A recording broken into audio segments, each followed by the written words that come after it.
Hello everyone, আমার channel Shanta cooking স্টুডিওতে আমি ফারজানা শান্তা আপনাদের সবাইকে অনেক অনেক ওয়েলকাম জানাচ্ছি।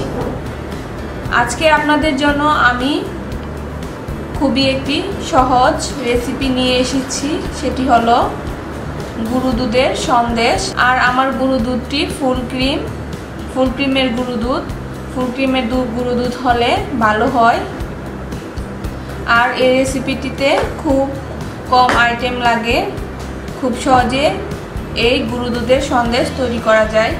তাহলে চলুন এই গুঁড়ো দুধের সন্দেশ তৈরি করতে আমি কি কি উপকরণ ব্যবহার করছি দেখে নিই। আমি এখানে 2 কাপ গুঁড়ো দুধ নিয়েছি, 1 কাপের চেয়ে কম লিকুইড দুধ নিয়েছি, হাফ কাপ চিনি নিয়েছি, ঘি লাগবে হাফ কাপ। আপনারা চাইলে ঘিয়ের পরিবর্তে বাটারও ইউজ করতে পারেন, আবার ঘি আর তেল একসাথে মিক্স করে ইউজ করতে পারেন। আর লাগবে এরকম একটি ছাঁচ। আর যাদের বাসায় এরকম ছাঁচ নাই তারা প্লেটের মধ্যে, আমরা যে অনেক সময় হালুয়া তৈরি করে হালুয়া প্লেটের মধ্যে ছড়িয়ে দিয়ে কেটে নেই, এভাবে কেটে নিলেও পারেন। তো আমি এই ছাঁচটা ইউজ করব। এটা আপনারা যে কোনো সুপার শপে গেলে পাবেন। এখন আমি আগে এই চিনিটাকে ব্লেন্ডারে ব্লেন্ড করে নিব। আপনারা চাইলে এই চিনির পরিবর্তে আইসিং সুগারটা ইউজ করতে পারেন, কিন্তু আমি নর্মাল চিনিটা ইউজ করছি। নর্মাল চিনিটাকে ব্লেন্ডারে ব্লেন্ড করলে আইসিং সুগারে পরিণত হবে। আর এর মধ্যে এলাচও ইউজ করতে পারেন, কিন্তু আমার কাছে এলাচের গন্ধটা ভালো লাগে না, তার জন্য আমি এলাচ ইউজ করছি না। এবার আমি ব্লেন্ডারে ব্লেন্ড করে নিব চিনিটা। আমি চিনিটা ব্লেন্ডারে ব্লেন্ড করে নিয়েছি। এবার তাহলে চলুন আমরা পরবর্তী স্টেপে চলে যাই। চুলায় আমি একটি ফ্রাই প্যান বসিয়ে নিয়েছি। আমার ফ্রাই প্যানটি গরম হয়ে এসেছে। এবার এর মধ্যে আমি ঘি দিয়ে দিব।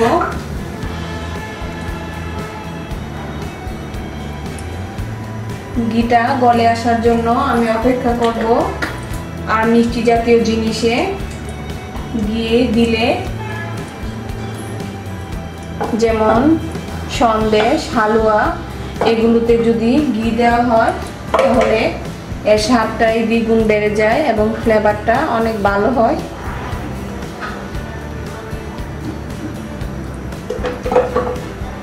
মিষ্টি জাতীয় জিনিস যেমন হালুয়া, সন্দেশ, এগুলোতে যদি ঘি দেওয়া হয় তাহলে স্বাদটাই দ্বিগুণ বেড়ে যায়,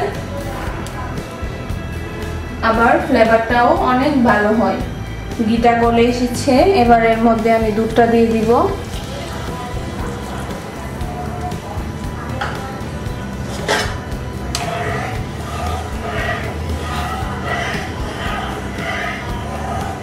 আর চুলার আঁচ অবশ্যই মিডিয়াম করে রাখতে হবে।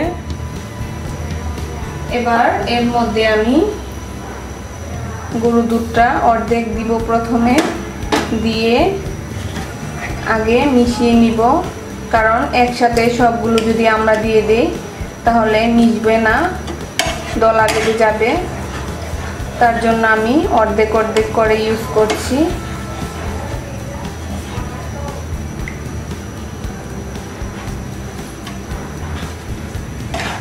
ভালো করে মিশাতে হবে। ভালো করে না মিশলে সন্দেশটা ভালো হবে না।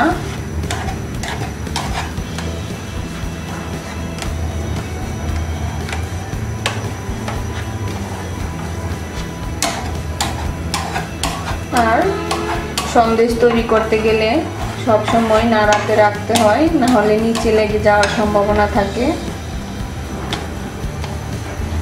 দুধটা ভালো করে মিশে গেছে। এরকম পর্যায়ে এসে চুলার আঁচটা মিডিয়াম করে দিবেন। চুলার আঁচ কম থেকে একটু হালকা বাড়িয়ে দিবেন, আবার বেশি বাড়ানো যাবে না, তাহলে নিচে লেগে যাবে।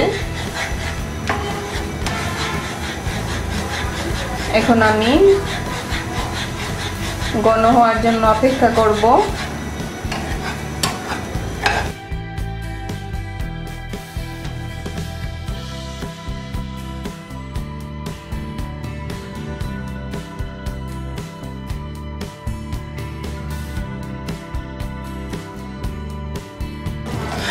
এবার অনেকটা ঘন হয়ে এসেছে।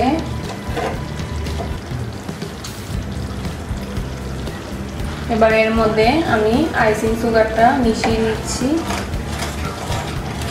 এবার আইসিং সুগারটা দিয়ে এর সাথে ভালো করে মিশিয়ে নিতে হবে।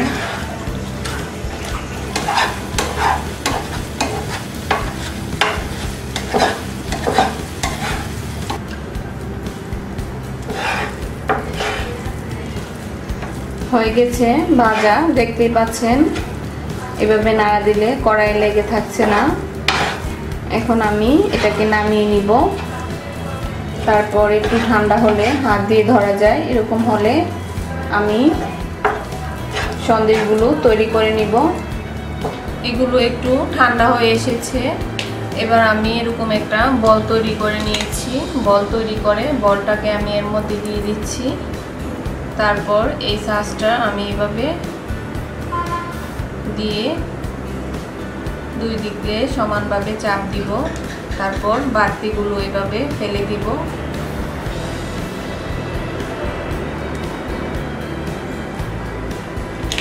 হয়ে গেছে, দেখুন।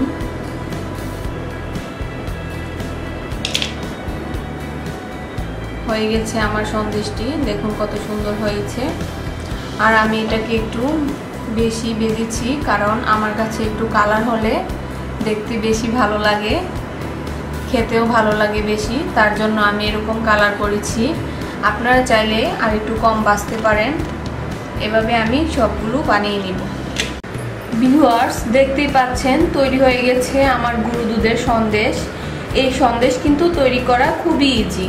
তবে সন্দেশ তৈরি করা যে খুবই ইজি, খেতে যে কম মজা তা নয়, খেতেও কিন্তু খুবই মজা। তো আমার সন্দেশগুলো দেখতে যেমন সুন্দর হয়েছে, খেতেও তার চেয়ে অনেক মজা হয়েছে। আপনারা যদি বিশ্বাস না করেন, একবার তৈরি করে খেয়ে বুঝতে পারবেন। আর আমার সন্দেশের কালারটা একেবারে মিষ্টির দোকানে যে সন্দেশ থাকে ওই রকম কালার হয়েছে, কারণ আমি একটু বেশি ভেজেছি। আর আপনারা যদি কালারটা সাদা রাখতে চান তাহলে চুলার আঁচ কমিয়ে একটু কম ভাজলেই হবে। তো আমার কাছে এই কালারের সন্দেশটা অনেক ভালো লাগে, তার জন্য আমি এই কালার করেছি। তো আশা করি আমার রেসিপিটি আপনাদের অনেক ভালো লেগেছে। আর আমার রেসিপিটি যদি আপনাদের ভালো লেগে থাকে তাহলে অবশ্যই আমার চ্যানেলটিতে লাইক, শেয়ার অ্যান্ড সাবস্ক্রাইব করতে ভুলবেন না। সবাই ভালো থাকবেন, সবাইকে ধন্যবাদ। আল্লাহ হাফেজ।